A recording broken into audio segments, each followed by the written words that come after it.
Okay, I got the signal.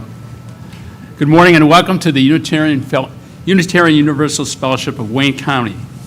We are a diverse congregation that welcomes you as you are, regardless of your age, ethnicity, race, sexual orientation, gender identity, economic status, or physical ability. We come together to seek deeper meaning and understanding from each other in the world around us. Your presence here today is a gift that brings us closer to that understanding. We are an active community that lives its lives beyond the hours of Sunday service, and I would like to call your attention to the following. The annual UU Garage Sale will take place here at the Fellowship on August 18th and 19th. There are many opportunities to help throughout the week prior to the event. Volunteering for just 2 hours earns you admission to the exclusive Volunteers Pre-Sale Thursday, August 17th. Let's keep this UUFWC tradition going. Sign up in the lobby today. Donors can also find price stickers and pricing guides there as well. Our annual Lake Day at Loyal Lake Park will be Sunday, August 13th at 11 a.m. A service will take place at the lake this year and will start at 11 a.m. and afterwards. We will enjoy some fun in the sun. There will be a sign-up sheet with more information sent out later this week. You may notice on the announcements that there is an event scheduled this morning from the UU Kent performance, What We Learned from the Global Pandemic. It's canceled. Okay, so don't go back at 11:30 to expect to hear that program. Sharon has a music announcement.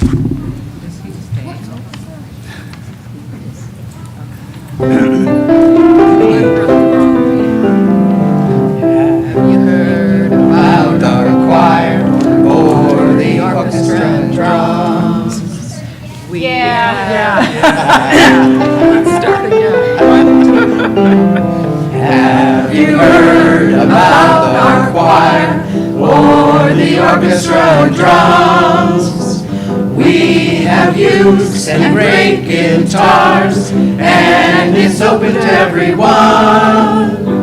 All you have to do is come. We supply you with the fun. Talent isn't all you need. You just show up and you'll see how great it is.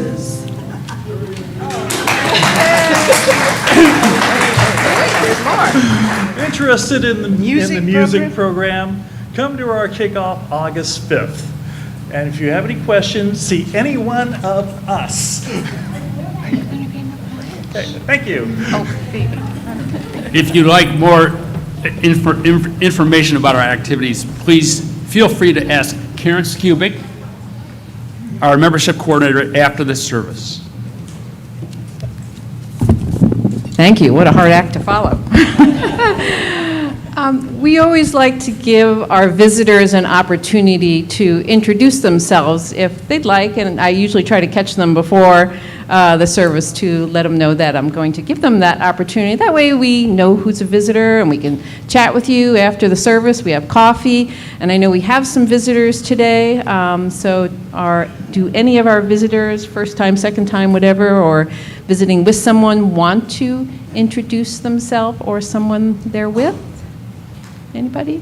No, but there are some here, so hopefully you get to chat a little bit after the service. Thanks.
Now I would like to ask you to open your minds and silence your cell phones for our time together.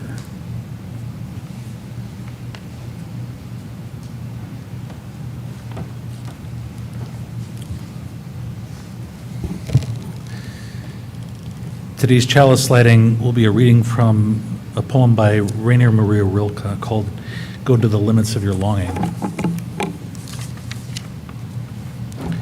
God speaks to each of us as he makes us, and then walks us silently out of the night. These are the words that you dimly hear. You, sent out beyond your recall. Go to the limits of your longing. Embody me. Flare up like a flame and make big shadows that I can move in. Let everything happen to you, beauty and terror. Just keep going. No feeling is final. Don't let yourself lose me. Nearby is the country they call life. You will know it by its seriousness. Give me your hand.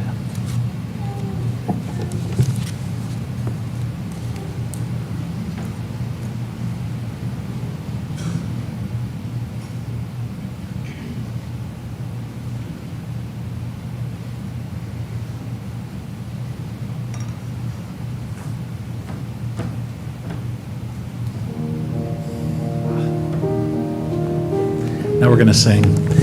We're going to sing hymn number 1064, which is Blue Boat Home. The words are on the screen.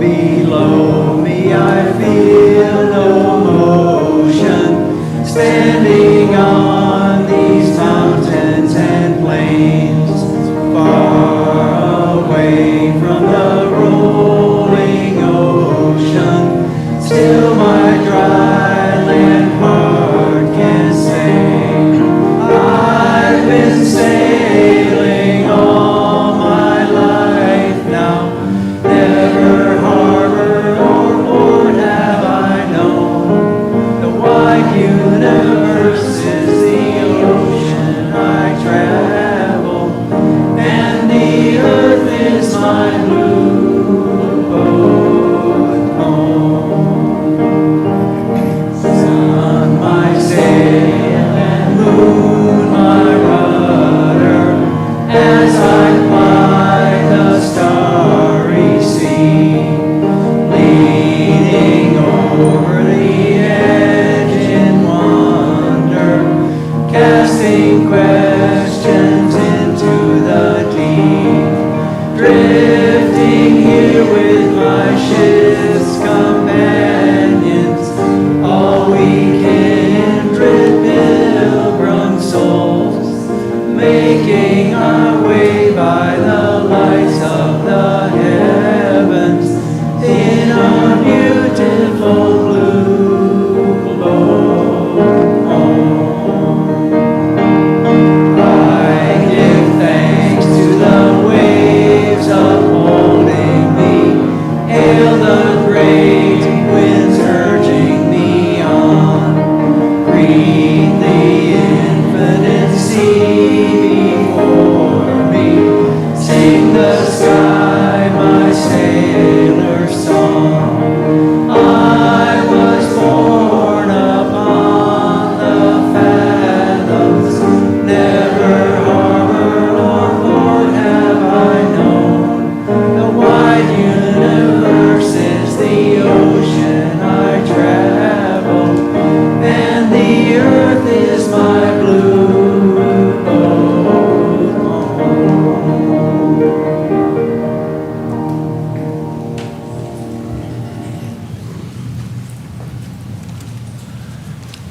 Good morning, friends.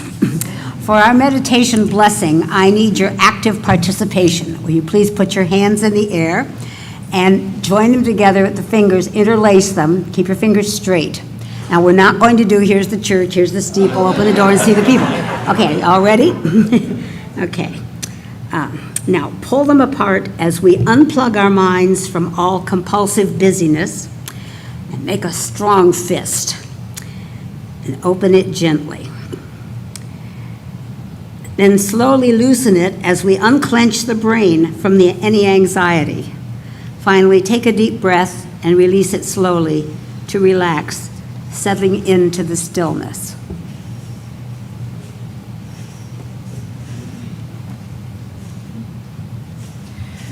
Let us center ourselves with a moment of silence.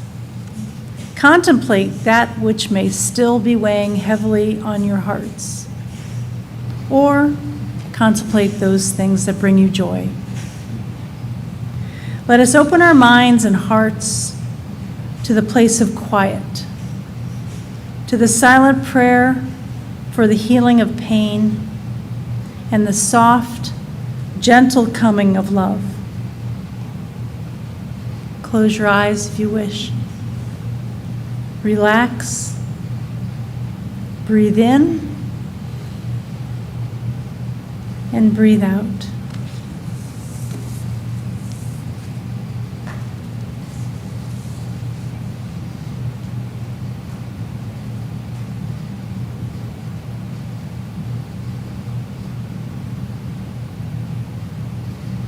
Please join us as we sing a meditative hymn, Spirit of Life. The music is in the gray hymnal, and words are on the screen.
Our faith is centered in the belief that we can make this world a better place for all who dwell in it. In order to realize that vision, we need both the motivation and the means. Your donation today helps the community put its faith into action by supporting our programming and facilities. This morning and throughout the month of July, donations that are not designated for another purpose will be split with the Worcester Hope Center. The Worcester Hope Center provides either food, clothing, haircuts, or hygiene supplies to over 3,500 different families in Wayne County annually. The offering will now be collected and gratefully received.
Please join me in this unison reading. The words are on the screen.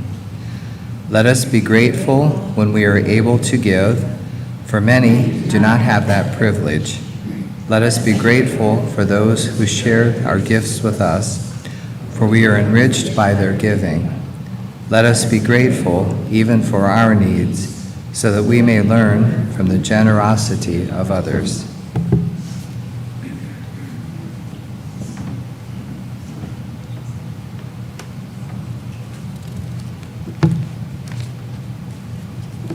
This is a poem from Dan Rourke, not Dan O'Rourke. Just wanted to make that clear. Psst, hey kid, want to be a poet? Well, you don't need a goatee, so there's no waiting. Get to it now. Disarm yourself and leap heedlessly into the whirl of words with all your stunning hormones amuck. Look the other way.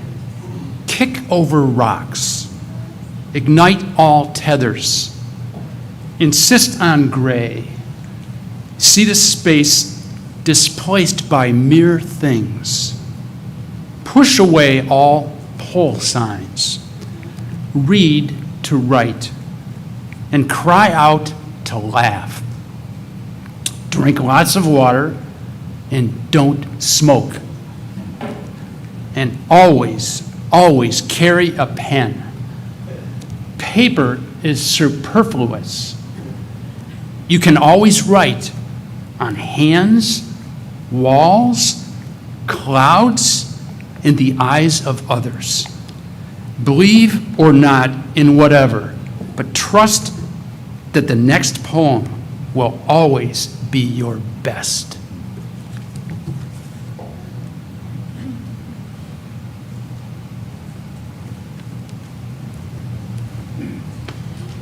Good morning. In case you haven't noticed, today's service is brought to you today by the Worship Associates. We're a group of people, of lay people, that help to guide the congregation through the worship service on Sunday mornings.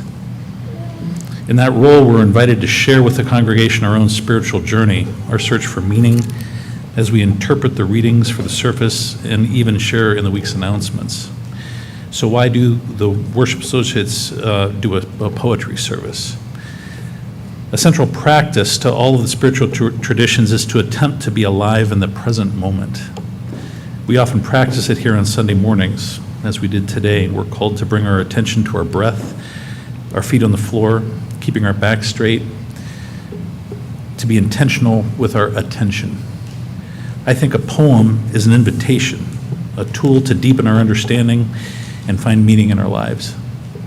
I can't read a poem like I read a newspaper or scroll through the mindless content on the internet. The poet chooses the words carefully with an intention to effectively convey something. And the reader must bring their own intention and attention to reading those words to receive the depth of the meaning in them. So this morning, each of the worship associates will share with you a poem that speaks to them and invite you to share in this moment. We're excited to have Emily Curie here to join us to share a few of her own poems. So breathe, put your feet on the floor, and see if you can hear the words calling to you.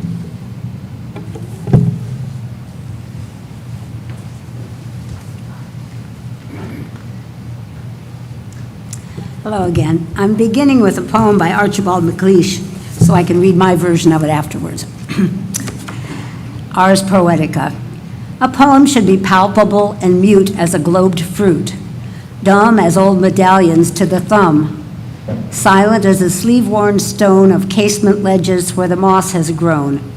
A poem should be wordless as the flight of birds. A poem should be motionless in time as the moon climbs, leaving as the moon releases twig by twig the night-entangled trees, leaving as the moon behind winter leaves, memory by memory, the mind. A poem should be motionless in time as the moon climbs. A poem should be equal to, not true. For all the history of grief, an empty doorway and a maple leaf, for love, the leaning grasses and two lights above the sea. A poem should not mean, but be. The art of poetry. A poem before it's read should lie in its own perfect bed, mute as worn holes in a wooden flute, quiet as a well-oiled gate or paths on which the fairies were of late. Poetry should silent float as on a still pond an abandoned boat. A poem should, as all the world goes past, be sanctuary where a work of art holds fast, releasing itself from time and place to reach for some eternal space, loosening affiliations as the autumn leaves let go, returning to and into earth again. A poem absorbs the essence of the life around as headiness of yeast, sweet rosemary, or scent of sandalwood, and gives it off again when read aloud. I was asked to share poems of my spiritual journey. You might consider it devolution back into God-centered religion, and I know Unitarian Universalist tent is big enough to hold us backsliders. I've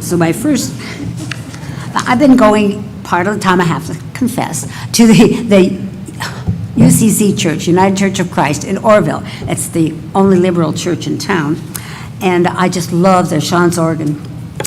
Okay, this is my question for humanists. Is it weakness on my part to feel the mystery, to trust the calls within? Must I relinquish the Creator, to whom I'm thankful for the earth and all its creatures, for people who have helped me in the nick of time? Oh, I believe in justice and love for humankind, the democratic process, and scientific discovery, but it is only that. The wonders were not made by us. Isn't there some unifying spirit behind it all? Now, my confession of faith. Singing with the Mennonites feels so comfortable and right, a coming home of spirit that makes my heart feel light, that I could almost join with them to worship God Most High, except for politics and bans and God's love gone awry. That was written in 2005. This one was written February 23, a snowy day in 2005 on a Sunday. First principle, the inherent worth and dignity of each person. It says a lot for our fellowship when so many made so long a trip to hear a talk on nonviolence. From 4 families, we joined to sing and listen to Yolanda King, first child of Martin, spreading his dream and making it seem still possible. Now my best part, if I can find it, okay. Here's where I am today. 1 foot in each, leaning both ways. I don't know whether to let go of the hand of God or to climb up into her lap.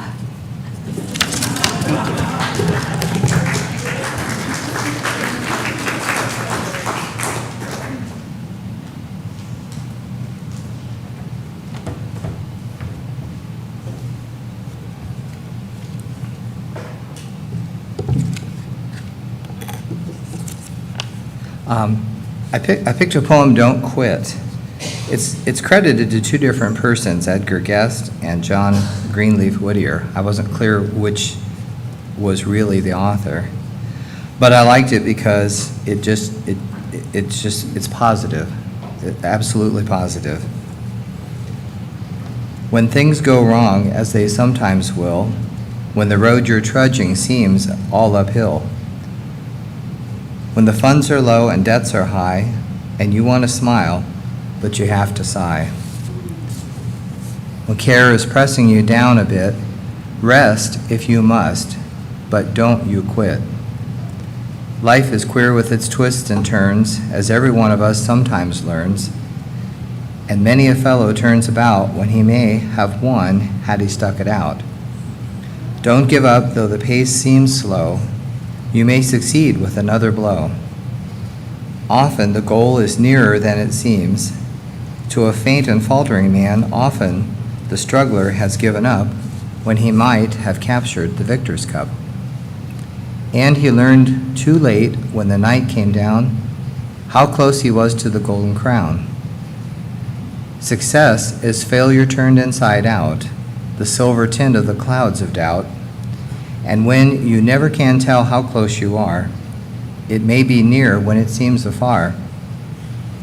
So stick to the fight when you're hardest hit. It's when things seem the worst, you must not quit.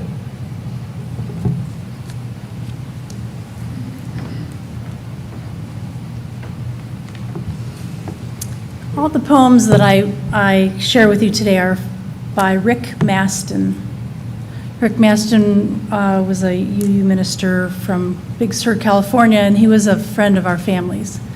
When he would come to Cleveland, he would stay with our family. This first one is Dragonflies. I wish I could remember what I knew when I was 5. I think I had the answer then, having just recently arrived. I recall that I could change into a butterfly. And when you know how to do this, you know everything. No wonder I cried when they sent me off on that first day to school.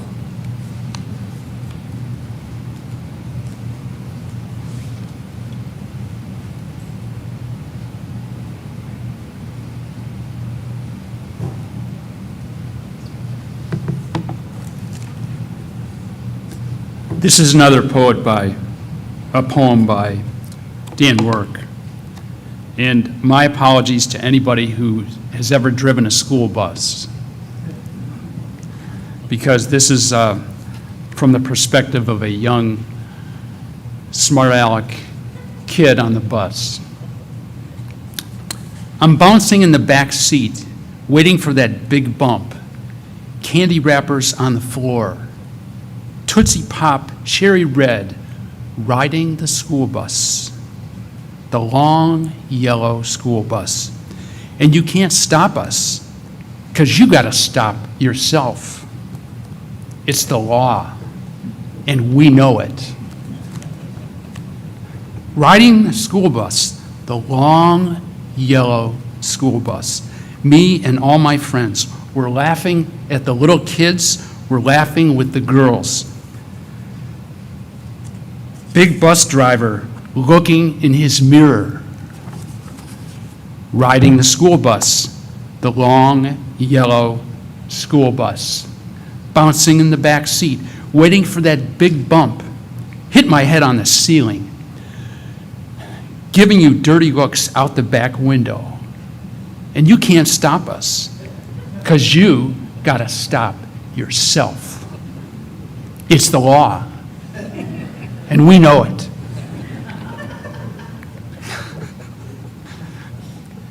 And I'm still bouncing, dancing with my head, laughing in the back seat, riding the yellow school bus, the long yellow school bus. Head out the window, spitting on the yellow line, stealing Susie's lunchbox, flicking Ronnie's ears, making crazy noises, dancing with my head, bouncing on the back seat, waiting for that big bump. Candy wrappers on the floor, Tootsie Pop cherry red, pulling on the back door, watching you stopping, all red and mad, all red and mad, all red and mad, riding the school bus, the long yellow school bus, leaving my drawings on the seat, stumble up the aisle, give the driver a smile. See you all tomorrow, riding the school bus, the long yellow school bus, taking my sweet time walking across the street. And you can't stop me, because you got to stop yourself. It's the law, and I know it.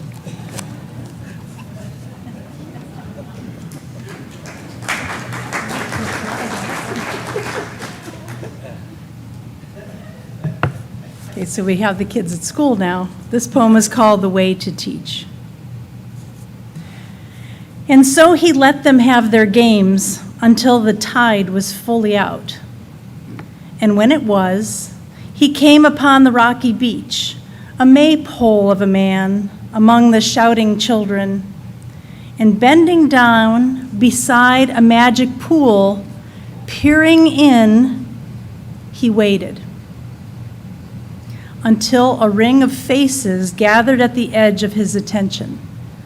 Then slowly reaching through the mirror of the water, he gave a sea anemone a punch.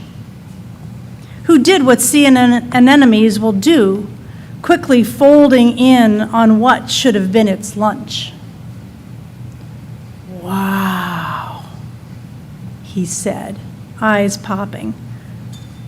Then abruptly rising and keeping in mind the length of his legs, he moved on up the beach, the children scrambling behind him with questions.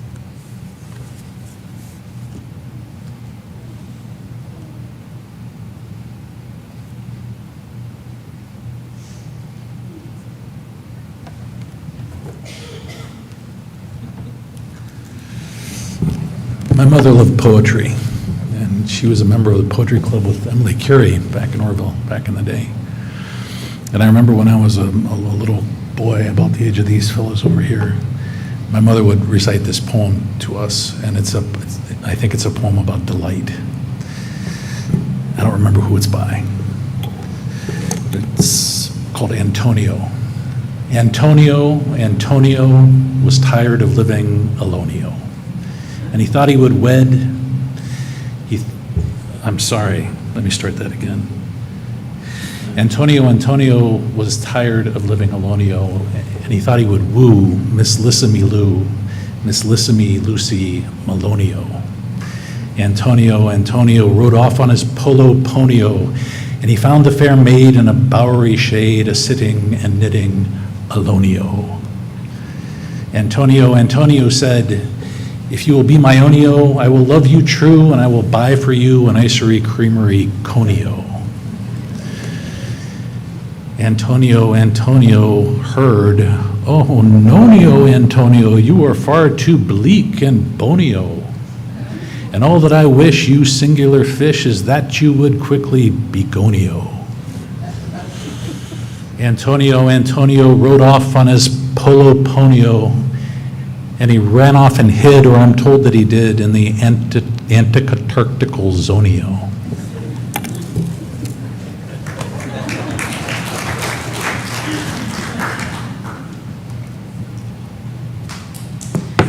Once upon a time, there was a warty frog, and he had a princess come along and kiss it, and nothing happened. But when another frog hopped up, something did. And for those of you wondering what to do while waiting for your prince to come, I say, enjoy the frog.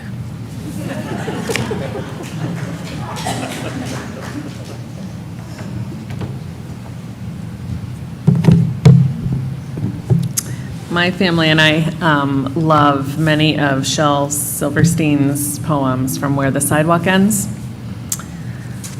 So I have chosen two of our favorites. The first is No Difference. Small as a peanut, big as a giant, we're all the same size when we turn off the light. Rich as a sultan, poor as a mite, we're all worth the same when we turn off the light. Red, black, or orange, yellow or white, we all look the same when we turn off the light. So maybe the way to make everything right is for God to just reach out and turn off the light. And the second is Where the Sidewalk Ends. There is a place where the sidewalk ends and before the street begins. And there the grass grows soft and white, and there the sun burns crimson bright. And there the moon bird rests from his flight to cool in the peppermint wind. Let us leave this place where the smoke blows black and the dark street winds and winds and bends. Past the pits where the asphalt flowers grow, we shall walk with a walk that is measured and slow, and watch where the chalk white arrows go to the place where the sidewalk ends. Yes, we will walk with a walk that is measured and slow, and we will go where the chalk white arrows go. And for the children, they mark, and the children, they know.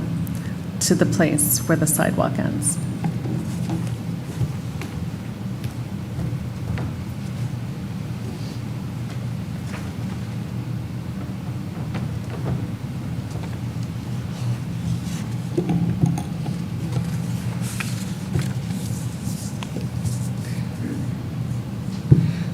I found this poem, and I really liked it. One of my favorite things to do on a day off is go out in the morning and, just enjoy that quiet, the birds on the feeders, watching the sun.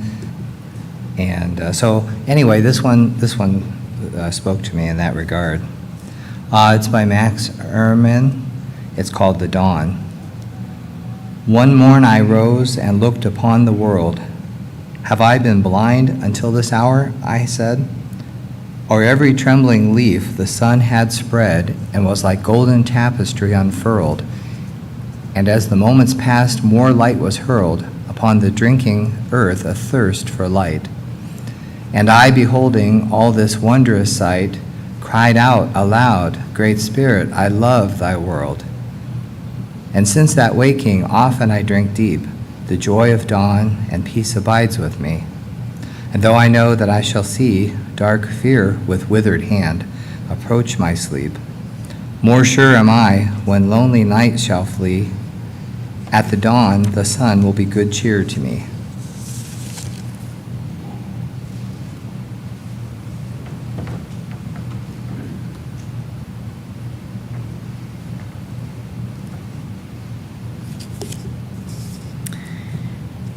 And for our closing today, instead of singing a hymn, I'm going to read you the words to a familiar hymn.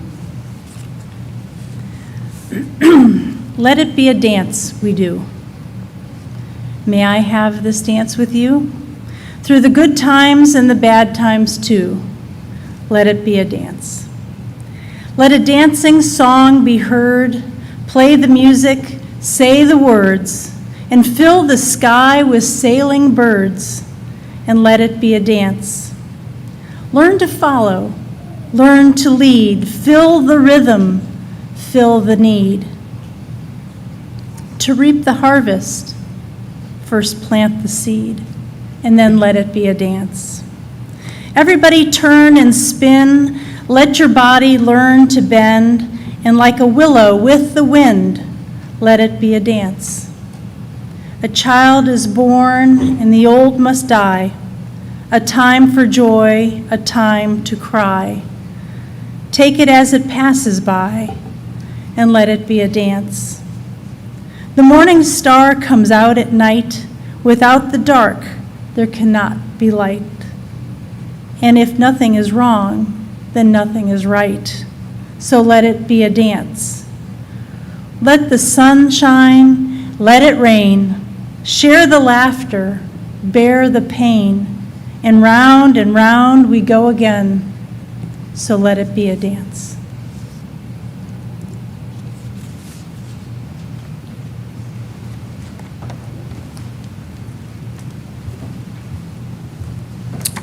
The benediction today is a poem that Pat McDaniels chose. She couldn't be with us today. This is called A Prayer Among Friends by John Daniel. Among the wonders of our lives, we are alive with one another. We walk here in the light of this unlikely world that isn't ours for long. May we spend generously the time we're given. May we enact our responsibilities as thoroughly as we enjoy our pleasures. May we see with clarity. May we seek a vision that serves all beings. May we honor the mystery surpassing our sight, and may we hold in our hands the gift of good work and bear it forth whole, as we were born forth by a power we praise to this one earth, this homeland of all we love.